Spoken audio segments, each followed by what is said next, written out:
We need your pick. Who are you going with? I'm not betting against LeBron.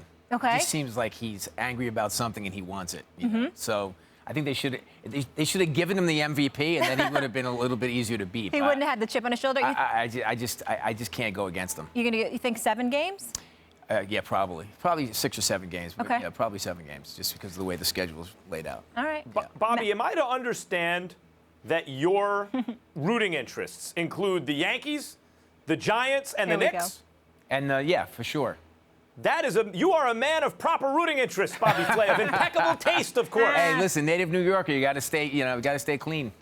But I do have a question about the Knicks. You know, Mark Jackson recently saying Phil Jackson's doing a terrible job. No kidding. I mean, clearly. And pretty soon, Knicks fans are going to have to organize some kind of a boycott of this team if Dolan owns the team. Like, how do we get Dolan to sell this team? How can we continue in good conscience to support this team with maybe the worst owner in sports? Oh, I'm not going there at all. I've been a Knicks fan since I was a kid, and listen, I have no say in the management of the team. I just go there and root with both hands, and I hope for the best. Listen, I just want them to play a little defense. That's all I'm asking for. Small victories. Just play a little defense, and I can really get into it. Wait a minute. Bobby, Wait a minute. Wait a minute. Hold on 1 second, Dominique. Hold on 1 second. You have Phil Jackson only making hires and personnel decisions based on a triangle offense, which can be used a little bit sometimes, but you can't base your whole team on it. Listen, he's ruining and alienating Porzingis. He's devalued Carmelo. Bobby, stop defending what's going on here. No. He's got the big picture view. I have to defend him because, listen, the guy's won a lot of championships. I think that somewhere deep in his mind, he's got the plan. We just haven't seen it yet. If only the Knicks could play defense like you. Bobby, you kind of dressed like a GM today. I'm not sure if it's the glasses or what, but let's say you are a GM. Yeah. What do you do with the Carmelo situation? I think it's time to go. Yeah. I think it's time to go. For everybody. Yeah. But absolutely. Bobby, do you understand now that Phil Jackson has devalued him, we're going to get less for him than we could have? It doesn't matter. Excuse me, that the Knicks could have? Happiness scores baskets. He's got to go do it somewhere else. What about the Yankees, Bobby? Bobby, they're the second fastest to 30 wins in the American League. Are they for real? Are they making the playoffs? They are for real, and the MVP there is Girardi. He has taken these young players and he's motivated them. Just sort of maybe the opposite of the Knicks. You know, the guy leading the team there has really did an amazing job. I mean, look at this. This guy Judge is incredible. He's incredible. But there's a lot of players whose names are not household yet that Girardi has kind of melded together. And I don't think this is just a streak. I think they're going to be around for the whole year. Speaking of incredible, I want to get your thoughts on Odell Beckham. Yeah. So obviously we had that Miami trip, the drops against the Packers, the horrible loss. Then he comes back and vows that he's really focused, skips OTAs.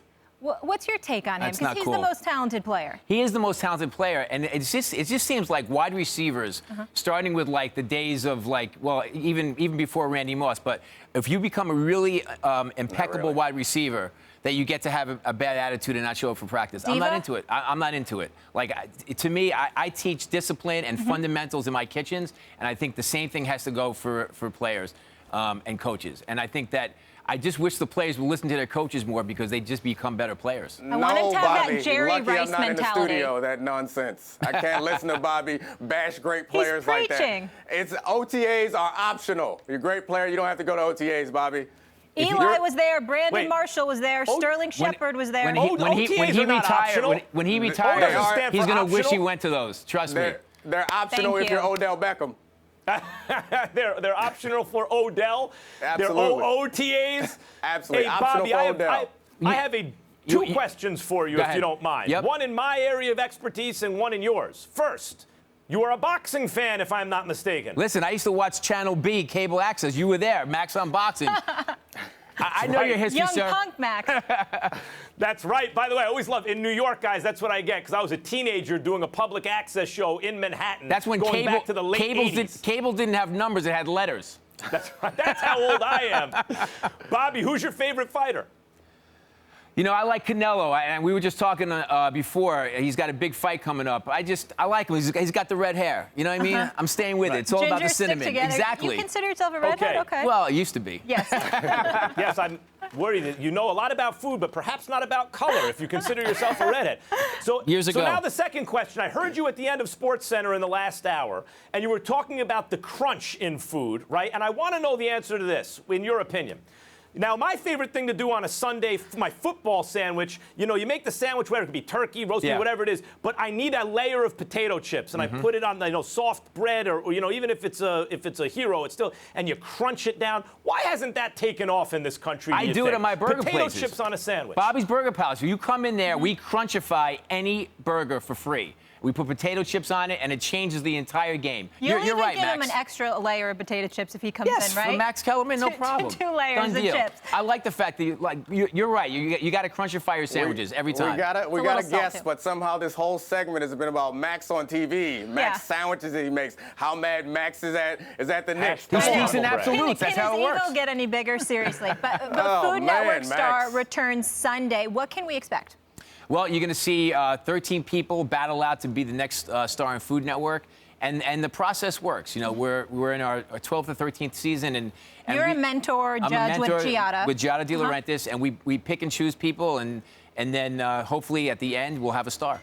I love it. Yeah. And one last request. Sure. So I remember last year when you were here, and it was Teddy Bruschi and Herm Edwards, and they kind of battled off with the burgers. Yeah. You're going to have the rematch today. I cannot wait for that. But can we do that next time you come back? Yeah, sure. I'd like to finally win something against Max and Stephen You A. good cook? Yes. All right, bring it. All right. You can beat those guys, trust me. Oh, should crush them. Finally a win for me.